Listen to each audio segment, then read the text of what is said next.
한 20여 년 전만 해도 성형수술하면 주로 쌍꺼풀 수술, 그 다음으로 코 수술을 많이 했었는데요.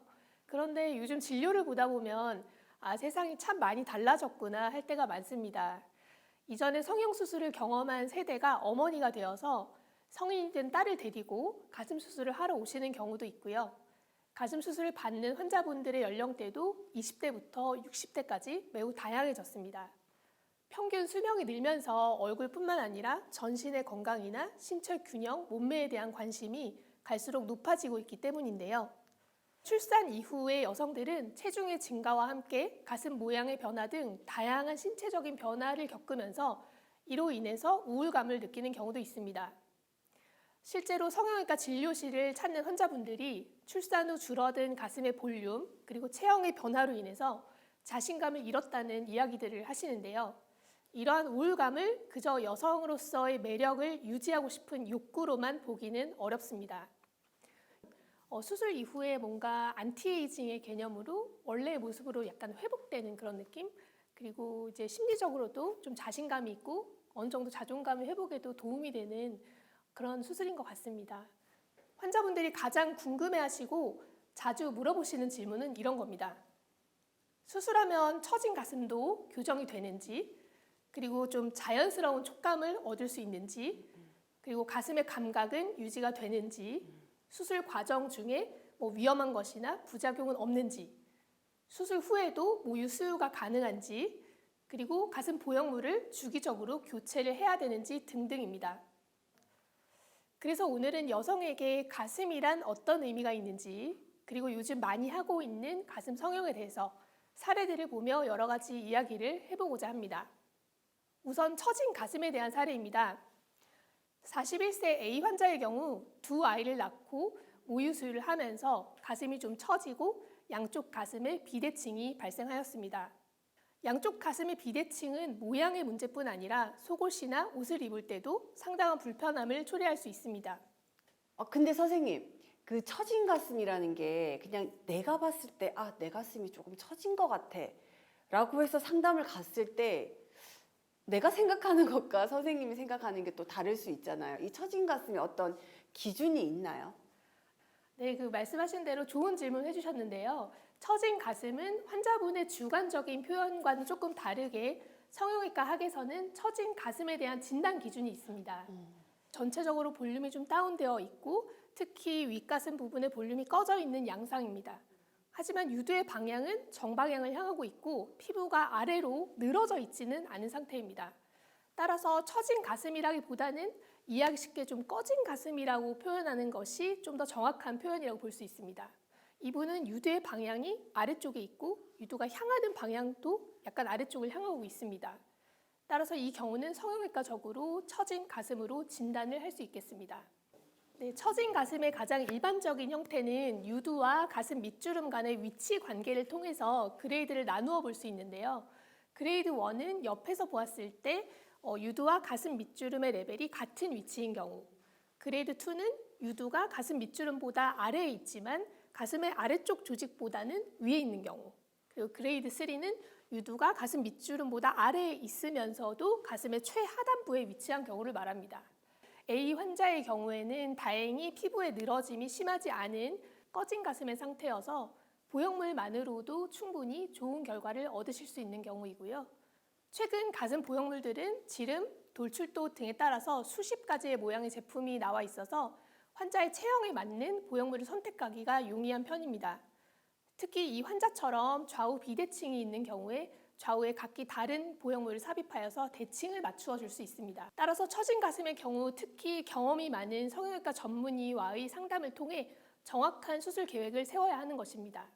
이 환자분은 가슴 수술 후 경과도 좋았지만 내원할 때마다 몸매가 드러나는 예쁜 옷을 입으시고 화사하게 화장도 하시고 오시면서 활기를 찾으신 것 같아서 굉장히 보람을 느꼈고요.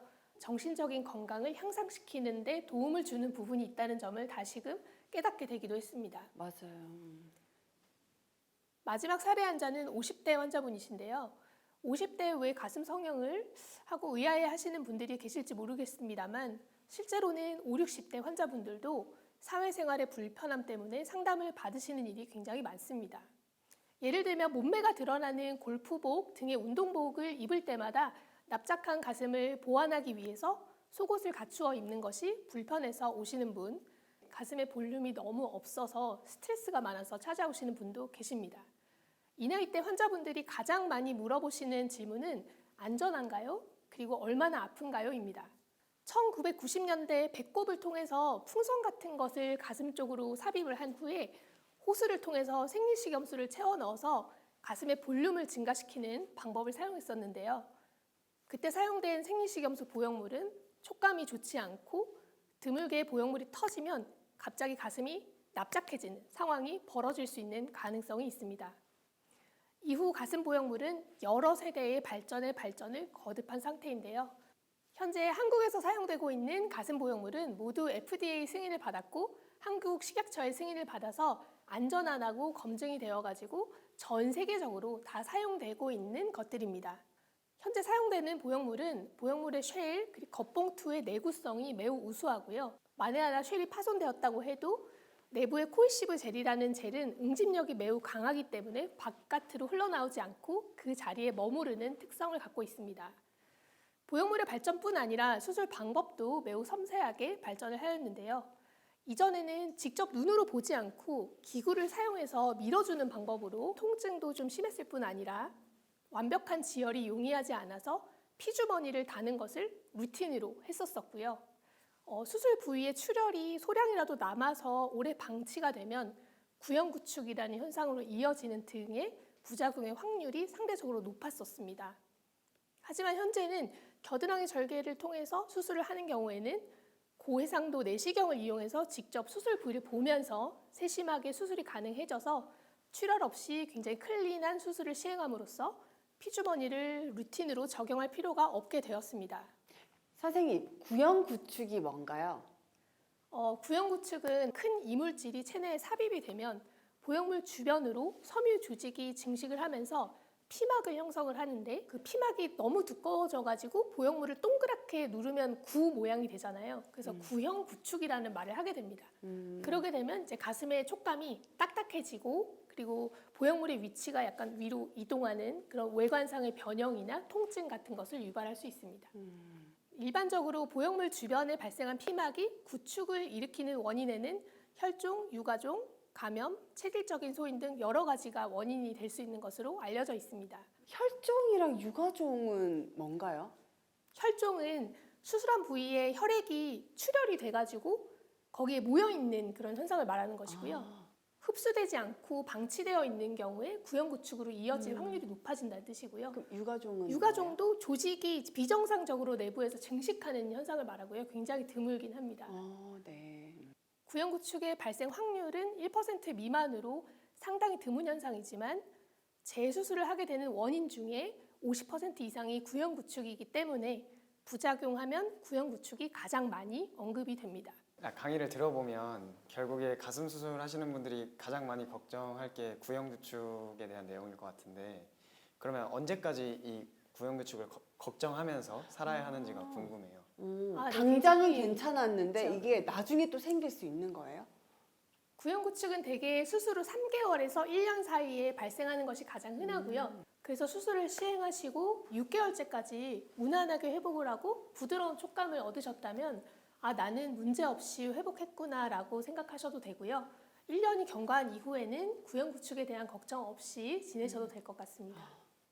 네, 이러한 구형구축을 예방하기 위해서 수술의 전 과정에 철저하게 무균적인 수술을 하고 보형물을 삽입할 때 펀넬이라는 도구를 사용을 해가지고 피부 주변에 마찰해서 보형물이 들어가는 현상을 이제 예방을 함으로써 피부에 있는 피부 상재균이 보형물에 묻어서 들어가는 현상을 예방하고 수술 후 회복기에는 이제 염증성 반응을 줄이기 위해서 구형구축 예방약을 복용하는 등의 노력을 하고 있습니다. 외과 수술은 한치의 오차나 실수가 없어야 하는 정밀한 과정입니다. 현재는 수술 술기의 발달과 안전한 보형물의 사용으로 이전보다는 한결 부담 없이 수술을 받으실 수가 있습니다. 여성에게 가슴은 매력적인 여성적인 몸매를 위해서 중요한 부분이죠. 몸매의 변화로 인해서 자신감이 좀 떨어졌거나 늘 스트레스를 받는다면 좀 발전된 성형외과 수술의 도움을 받아서 변화를 시도해 보는 것도 좋을 것 같습니다. 지금까지 성형외과 전문의 정지은이었습니다.